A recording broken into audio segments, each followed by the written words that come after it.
आमर वर्तमान जीवनशैली एवं खाद्यपेय जो आम 30 रु कि 40 वर्ष बयस पिठी जंत्रणा एवं आंठू जंत्रणा अनुभव करने आरंभ करूँ। अल्प समय चलवा आमको क्लांत करदिए। ओजन ह्रास करने बहुत कष्टकर हो पड़े। आमर बढ़ुवा समस्या को दृष्टि रखी अनेक लोक भावती जे 60 वर्ष बयस पर अवस्था कौन हेबो। जदि केही 100 वर्ष बयस पर्यंत सुस्थ रहे तेबे आमे एहाकू एक सफलता बोली विवेचना करू।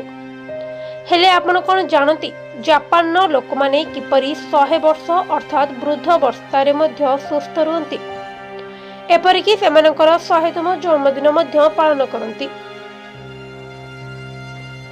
जापानी माने एते सुस्थ एवं सक्रिय हेबार कारण हेउछि सेमानकर जीवनशैली। सेमाने निजर खाद्यपेयर विशेष जत्न नियंती। सेमानकर खाद्य रे पनिपरिबा एवं सामुद्रिक खाद्य अंतर्भुक्त। मसला एवं लुणर व्यवहार बहुत कम करते। सेमाने ऋतुकालीन खाद्य खाइबाकू पसंद करती एवं हारा हाची बु कौशल को अनुसरण करती। तेबे हारा हाची बु कौन आसंतु जानिबा। NIH वेबसाइट रे प्रकाशित एक लेखा अनुसार हारा हाचिबु अर्थ हेउची जे पर्यंत पेट 80% पूर्ण न हुए से पर्यंत खाइबा। पेट संपूर्ण पूर्ण हेबा उचित नुहे, 20% खाली रहिबा उचित। एहार अर्थ हेउची हारा आचिबु। एही नीति अनुଯାयी पेट पूर्ण हेबा परिवर्ते केवल 80% खाद्य खाइबा उचित, 20% खाली रहिबा उचित। जो माने एही नीति पालन करती से माने बहुत कम किंबा अधिक खाती नहीं। जापानी माने सेतिकी खाद्य खाती जेतिकी से माने आराम रे हजम कर परिबे। एहा व्यतीत जापानी महिला माने छोट बयसरू सेमानक पिलामानंकु एक निर्दिष्ट परिणामर खाद्य खाइबार अभ्यास करती। एही अभ्यास केवल पाचन प्रणाली को सक्रिय रखे नहीं बरं अंतनली स्वास्थ्य पाई मध्य भल। जापान अनेक स्थान रे पिला वृद्ध एवं 90 वर्षरू अधिक बयसर लोक माने मध्य एही नीति पालन करते।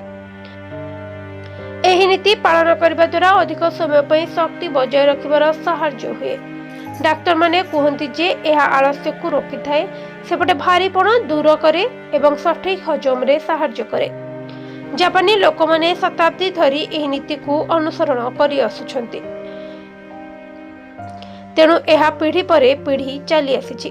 किछि क्षेत्र रे यह देखा जाइछि जे हारा आचिबु खाइबार अभ्यास आयुष वृद्धि करि परिबो।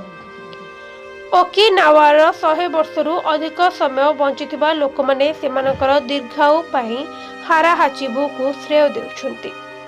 अमेरिकीय जर्नल ऑफ लाइफस्टाइल मेडिसिन ने प्रकाशित 2016 रे एक अध्ययन सूचाई दिए जे अत्यधिक खाद्य परिहार करिबा द्वारा कोष स्थायु बजाय रखिथाए एवं वार्धक्य प्रक्रिया को धीर कर देइथाए।